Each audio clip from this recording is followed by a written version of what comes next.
Galit na galit ang aktres na si Jasmine Curtis sa abogadong si Attorney Ferdy Topacio, matapos ang mga sinabi nito sa radio program na Yes Yes Yo, sa DWIZ News.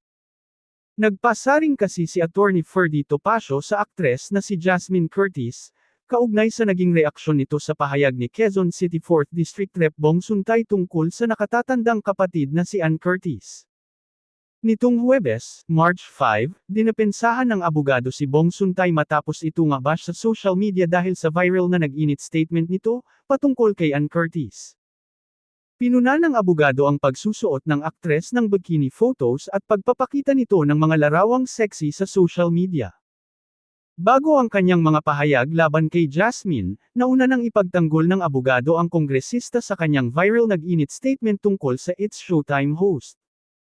Yung iniisip mo, hindi criminal offense.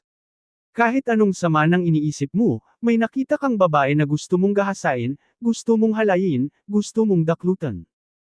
Ano na, harapan na, hindi kasalanan yun. Depensa ni Topacio kay Suntay.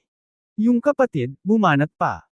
Si Jasmine Curtis na parang binabastos daw yung kapatid niya, hindi raw tama, panimulan ni Topacio. Kasunod nito, ito ang pag-usisa niya sa pagpo-post ng dalaga pati na rin ng ibang artista ng bikini photos sa social media.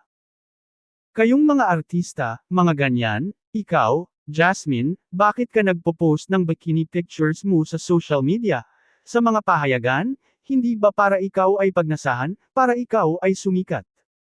Saad ni Topacio. Pagpapatuloy niya, huwag mong sabihing art yun. Huwag mo sabihing ini-endorse mo yung brand ng bikini o yung resort.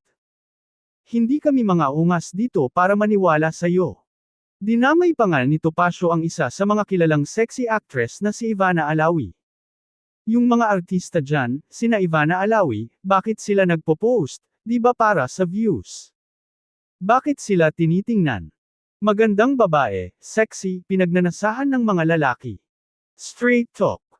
Puro tayo plastikan dito eh. Yan ang hirap sa mga Pilipino, puro plastic, hirit pa ni Topacio. Aniya, kasama na raw ang maging attractive sa mga artists at bahagi nito ang pagpo-post ng sexy photos online or in public. Hindi ba dapat kaya gusto nyo, nagpo-post kayo ng bikini, nagpapaganda kayo, sexy, etc. Mga role nyo sexy, hindi di ba para maging attractive kayo? Huwag kayo naggagaganian. Ano yun, type nyo lang. Say pa ni Topacio. Samantala, ang naturang video clip ni Topacio na kuha mula sa kanyang show ay ibinahagi ni Jasmine Curtis sa kanyang Instagram story. Ayon sa caption ni Jasmine, "You. What the actual? What the? Dugyot ka." Gigil na sabi ni Jasmine. At magsasampa di umano ng kaso si Jasmine Curtis. Samantala, wala pa namang inilalabas na bagong tugon o pahayag si Topacio kaugnay sa naging reaksyon ni Jasmine Curtis sa mga sinabi niya.